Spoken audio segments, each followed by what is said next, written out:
Mobile industry అనగానే గుర్తొచ్చేవి రెండు పేర్లు. ఒకటి యాపిల్ అయితే ఇంకోటి శాంసంగ్. కానీ ఆ రెండు కంపెనీలు 20 సంవత్సరాలుగా అచీవ్ చేయలేని ఒక రికార్డు ఉందంటే మీరు నమ్ముతారా? అదే సెల్లింగ్ 250 మిలియన్ డివైజెస్. దట్ ఒకే మోడల్తో. అదే నోకియా 1100. ఇది 90s కిడ్స్కి ఒక మొబైల్ మాత్రమే కాదు, ఎమోషన్ కూడా. చిన్న పేపర్ మిల్గా మొదలైన వాళ్ళ ప్రస్థానం మొబైల్ ఇండస్ట్రీలో లీడర్గా మారే వరకు సాగింది. ఒకటి కాదు, రెండు కాదు, 150 బిలియన్ మార్కెట్ క్యాపిటలైజేషన్తో, మోర్ దెన్ 50% మార్కెట్ షేర్తో మార్కెట్లో ఎవ్వరికీ అందనంత ఎత్తుకు ఎదిగారు. సింపుల్గా చెప్పాలంటే ఎక్కడ చూసినా నోకియా మానియానే. ఇప్పుడంటే వీక్గా ఉన్నాయి కానీ అప్పుడు చాలా స్ట్రాంగ్గా ఉండేవి. రిలేషన్షిప్స్ గురించి కాదు, బిల్ట్ క్వాలిటీ గురించి. ఒక్కసారి ఓన్ చేసుకుంటే మనం వదిలేయాలి కానీ అవి బ్రేక్ అయ్యేవి కాదు. ఇంకా ఇన్నోవేషన్స్ గురించి అంటారా? ఫోల్డబుల్స్, కంప్యూటర్ ఇన్ మొబైల్ అనేసి మనం ఇప్పుడు మాట్లాడుకుంటున్నాం కానీ 2000లోనే నోకియా తెచ్చేసింది. అంతవరకు ఎందుకు, ఫస్ట్ ఇంటర్నెట్ మొబైల్ కూడా నోకియా నుండి. మీకు తెలుసా టోటల్ ఇంటర్నెట్ కన్జంప్షన్లో 60% మొబైల్స్ నుండే జరుగుతుందని? అందులో 69% గురించి నాకు కూడా తెలీదు.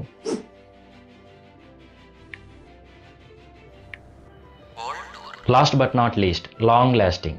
ఎమోషన్స్ అండ్ ఫీలింగ్స్ గురించి కాదు, ఛార్జింగ్ గురించి. అంతా బాగున్నప్పుడే కదా రిలేటివ్స్ వచ్చేది, అదే విలన్స్ వచ్చేది. ఎర్ర బటన్ పచ్చ బటన్తో సాఫీగా ఉన్న లైఫ్లోకి మల్టీ టచ్, మల్టీ టాస్కింగ్ అని కాంప్లికేట్ చేసింది ఆండ్రాయిడ్ అండ్ iOSఏ.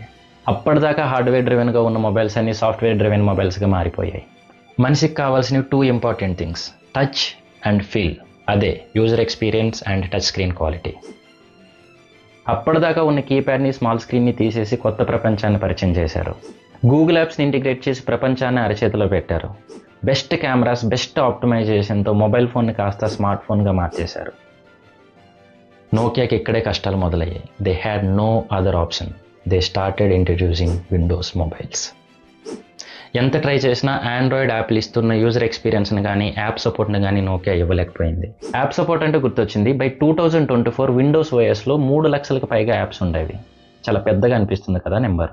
అదే టైంకి ఆండ్రాయిడ్ అండ్ iOSలో 13 లక్షలకు పైగా యాప్స్ ఉన్నాయి. అదే 2018 తీసుకుంటే ఒక్క ప్లే స్టోర్లోనే 36 లక్షలకు పైగా యాప్స్ ఉన్నాయి. That is how they dominated Nokia. Balayya Babu విలన్స్ని డామినేట్ చేసినట్టు.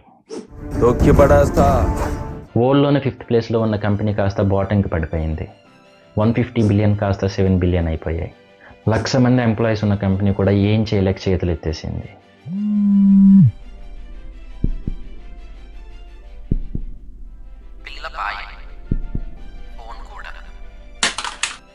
Finally they sold mobile business to Microsoft only for 7 billion.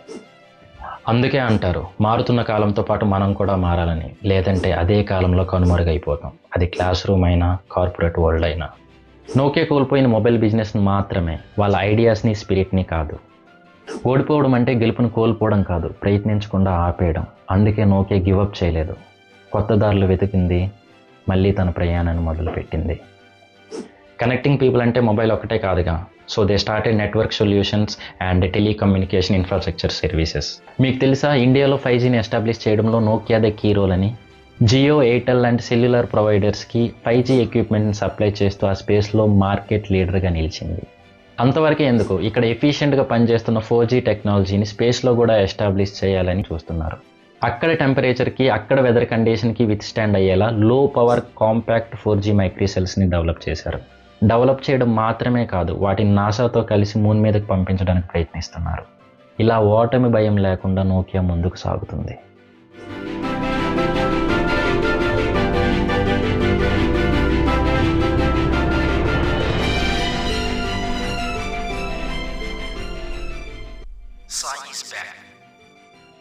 ఈ మొత్తం కథ విన్నాక మనం తెలుసుకోవాల్సింది ఒక్కటే, బాధ తర్వాత సుఖం, సుఖం తర్వాత బాధలు వస్తూనే ఉంటాయి. చేంజ్ ఒక్కటే కాన్స్టెంట్. మన చుట్టూ ఉండేవి మారుతూనే ఉంటాయి, అవి మనుషులైనా పరిస్థితులైనా. వాటిని అడాప్ట్ చేసుకుంటూ దూరంగా ఉన్న గెలుపు కోసం అలుపెరగని ప్రయాణమే జీవితం. ప్రియమైన సాయికి, మొదటిసారి నేను కాలేజ్ లైబ్రరీలో చూశాను. సున్నితమైన నీ మాటలు, అమాయకత్వం దాగి ఉన్న నీ నవ్వు నాకెంతో నచ్చాయి. ఇంకా చెప్పాలంటే నా మనసుని తాకిన నీ చిరునవ్వు, నువ్వుగా నేను నీకే సొంతమన్నట్టు అనిపించింది. మధుర జ్ఞాపకాల సమ్మేళనమే ప్రేమ గాని, మదిని కబలించే గాయం ప్రేమ కాదు కదా. నీ గతాన్ని మరిచి నాతో నీ కొత్త ప్రయాణాన్ని సాగిస్తావని కలలు కంటూ, నన్ను లైక్ చేసి నీ మాటలను కామెంట్స్గా షేర్ చేస్తావని ఆశిస్తూ, నీ ప్రేమకై ఎదురు చూస్తున్న నీ ఏంజెల్ ప్రియ.